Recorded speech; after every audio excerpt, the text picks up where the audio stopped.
My name is Jessica Redfield. I married after being passionately pursued by my husband, Kyle, who is 5 years younger than me. Kyle wanted kids right after we got married, and considering my age, I agreed. But for some reason, we just couldn't conceive, even though we thought it would happen quickly after getting married. Then, 5 years later, Kyle came home jubilant, announcing that his mistress was pregnant. Standing beside him was a flashy woman. "What do you mean?" "There's no what do you mean. She's pregnant with my child." "Is she the one you're referring to?" "Yeah, she's carrying my baby." Just like I always said, there was never a problem with me. Since I was able to get her pregnant, it means the reason we couldn't have kids was your fault. I've wasted the last 5 years. "Excuse me?" "So, we're getting a divorce." For the first 3 years of our marriage, we just waited, hoping it would happen naturally. But it never did, so we went to the hospital together. Still, no kids. With each hospital visit, I started to feel more hopeless. Kyle was determined to have his own child. I could feel us drifting apart but couldn't bring myself to talk about it. I thought, maybe it's okay to just be us two. But it seemed Kyle couldn't accept that. Suddenly asking for a divorce, it might be sudden for you, but not for me. I'm tired of trying and failing every month. Guess a wife 5 years older just won't cut it. "Wow, she's that old?" The woman clinging to Kyle laughed at me. "Yeah, she's 5 years older than me." "So, she's like 40? Super old lady. Then her womb must be dead, right? Maybe it's fossilized." How could they say such cruel things? I've tried so hard for my husband. To think my dreams would be crushed just because she's older. I should have married a younger woman from the start. Then maybe I'd be a dad by now. But it's fine, right? I can have your child. It's growing right here. True, my child is here. Are you sure it's yours? What are you talking about? Don't be rude just because you can't have one. There's no doubt the child in Natalie's womb is mine.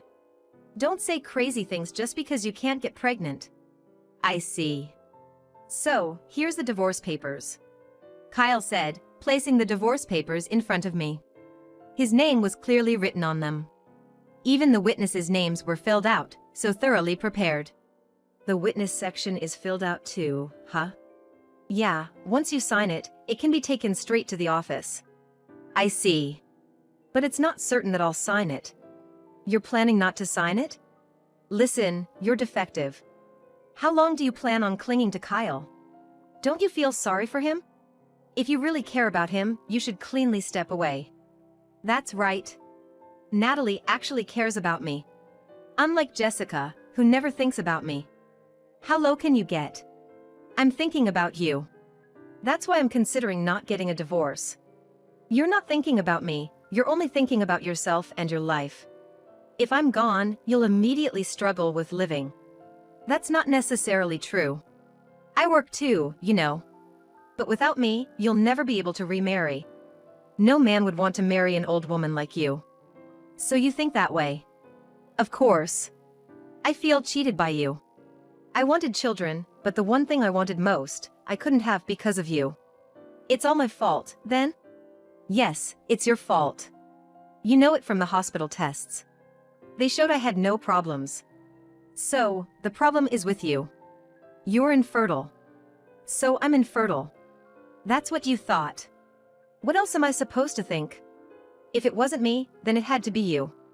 I see. So you understand, right? I can't go on with you anymore.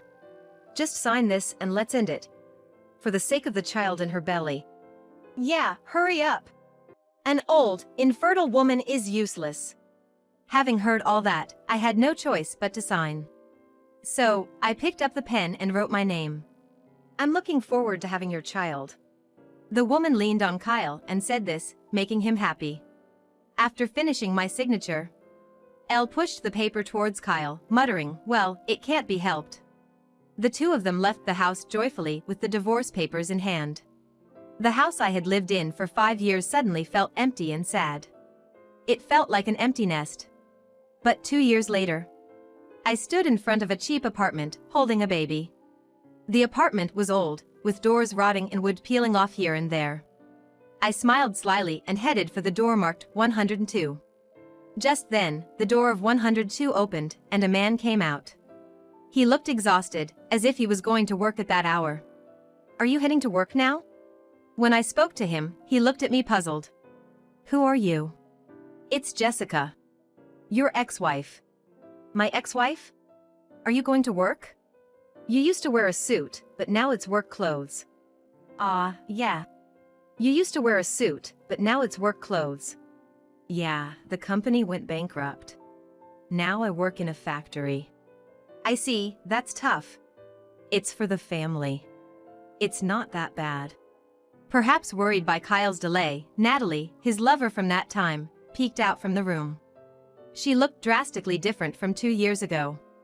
She had gained a lot of weight, resembling a seal. Yet her complexion was poor and her hair unkempt. It was clear she couldn't afford to spend money on herself. At Natalie's feet was a little girl. Though her features were nice, she didn't seem to resemble Kyle. "Your child?" "Yeah, it's my child." "Cute, right?" "Yes, indeed.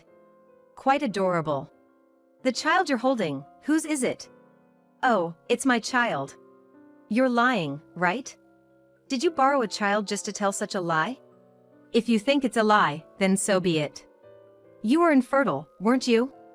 "The infertile one was you." "That's impossible. I have a child, so it can't be me." "If there's proof that child is yours, then maybe. It's harder to prove the child isn't mine. Anyway, why are you here? Did you move to this apartment too?" "No, I came here to tell you something." "You? Who is that person?" Unable to stay silent any longer, Natalie chimed in. "You're the ex-wife, right? The woman from that time." "Oh come on, calling me the woman from that time, that's a bit harsh." "Long time no see, Natalie. You've become quite plump since having a child." "Of course, I'm raising a child. You'll be the same soon if that child is really yours." "My child, but who knows if I'll end up like you." "Still, you've changed a lot. You used to look so tired. Now you seem so relaxed, it's irritating." "Thanks to you for taking him away." "Huh? Looking at you, I realized I used to be just like that." "What do you mean?" "You look so poor. Your hair's a mess and your clothes look cheap. You seem tired from life." "Shut up. If I had stayed married to him, I would have ended up like you." "I'm glad I got a divorce." "That's none of your business." "I owe you my beauty. I always thought I should thank you when I saw you next." "What do you mean by that?" "You took him away, so I was able to remarry my current husband. After the divorce, I decided to spend money on myself. I met my current husband at the spa I frequented. Oh, by the way, he owns the spa." "A spa owner, so you're a CEO's wife?" "Exactly. Look, my husband's right there." She pointed to a black luxury car. And inside was my husband of the same age. "That's a luxury car?" "Yes, with a chauffeur." "No way." "A woman changes with the man she's with." Natalie looked frustrated. No wonder. The man she took is now bankrupt and working in a factory. Living in a rundown apartment. "I remarried a year ago. Got pregnant right away. This is the baby." "That's impossible. You were supposed to be infertile, so how can you have a child?" "Like I said earlier, you are the infertile one." "That can't be true. How do I know if that child is really yours?" "Oh dear, I gave birth to this child. No doubt it's mine. Unlike your child, mine resembles both me and my husband. Your child looks like your wife, but not like you. Children's faces change over time. It will eventually resemble me." "I hope so." "Right, Natalie? What do you mean by that?" "What do I mean? If you're fertile, it should resemble you. There's no way I'm not fertile." Natalie, panicked, came to Kyle's defense. "That's right. It's impossible that the child isn't Kyle's. It's just that the resemblance isn't clear yet. And who knows if that child you're holding is really yours?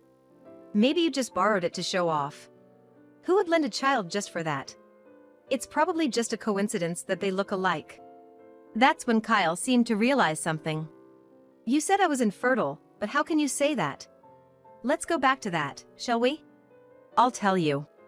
Remember when we went to the hospital for infertility treatment while we were married? We had tests done, right? Yes, we did. You made me go alone to hear the results. Yeah, that's right. Well, the truth is, you were the one who was infertile. But I thought you'd be upset if I told you the truth, so I said there was nothing wrong with you. Kyle looked at the little girl and then at his wife. So you assumed I was the problem because you thought you were fine. Then if that's true, whose child is this? Who knows whose child it is? It's your child. You can't listen to what this woman says. She's just seeking revenge for being dumped by you. She might have used a surrogate or something, claiming someone else's child as her own. So don't believe what she says. Think what you want. That dress might not even be real. That car could be a rental. It could all be a lie. She might be just pretending to be rich. Poor you, Natalie. How can you even think of such things? Well, I've only told the truth. If the child doesn't resemble you in 10 years, then you might want to reconsider. Kyle looked shocked. He seemed a bit taken aback. Natalie, you might meet a rich man if you remarry. I said that to Natalie and then headed back to the car. After dropping such a bombshell, I thought Kyle might rethink things, but 3 months later, I received a call from him. I put the baby in the crib and left the nursery to answer the phone. Hello? Ah, it's me. Who is this? It's me, Kyle. Oh, my ex-husband. What's up? I did a DNA test on the child, like you suggested. Oh? And it turns out the child isn't mine. I see. The test said there's a 99.9% chance the child is someone else's. So, there's still 0.1% chance it's your child. A 0.1% chance? Can you trust that? I don't know what to tell you. I was deceived.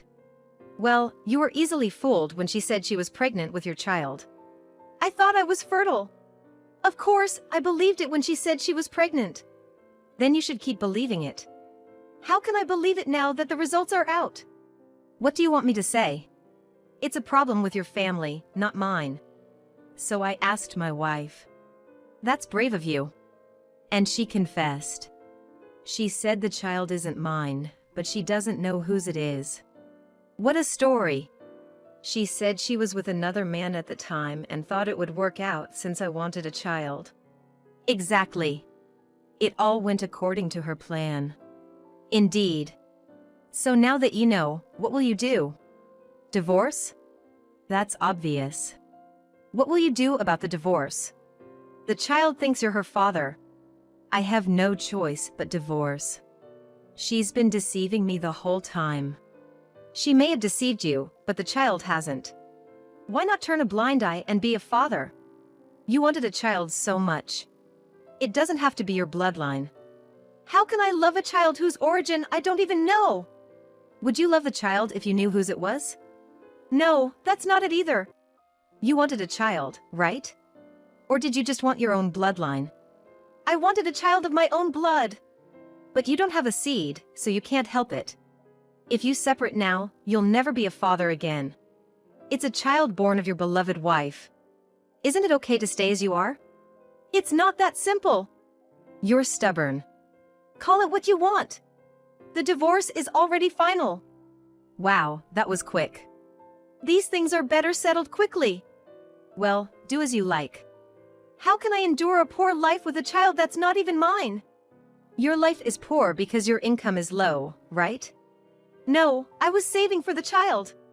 That's what any parent does. If I didn't have a child, I wouldn't have saved. I wouldn't have had to work near home. For the family, it was a factory job. Yeah, in case the child suddenly got sick, I wanted to be able to rush over. I see. You were trying hard. But all of that was pointless, depending on how you see it. If only you had told me the truth, none of this would have happened. Oh, so it's my fault? Of course. If you hadn't kept silent, I wouldn't have thought I had a seed. If I knew I didn't have a seed, I wouldn't have fallen for such a scam. It's all your fault. So you called to tell me it's my fault? That's right. Where else can I direct this anger? That's incredibly selfish. I'm not at fault at all. Ah, keep telling yourself that. I can't listen to this nonsense. With that, I hung up the phone, frustrated by Kyle's selfishness. Even after the breakup, he remained selfish. Maybe a bit of hardship would do him good. With that thought, I came up with an idea. A few days later, I contacted Natalie. Natalie? It's Jessica. Eh? Jessica, the show-off? She's just as rude as ever. Like husband, like wife, it seems. Why do you have my phone number? Money can do a lot. You must have had someone look up my phone number. Yes. I heard you're divorced now.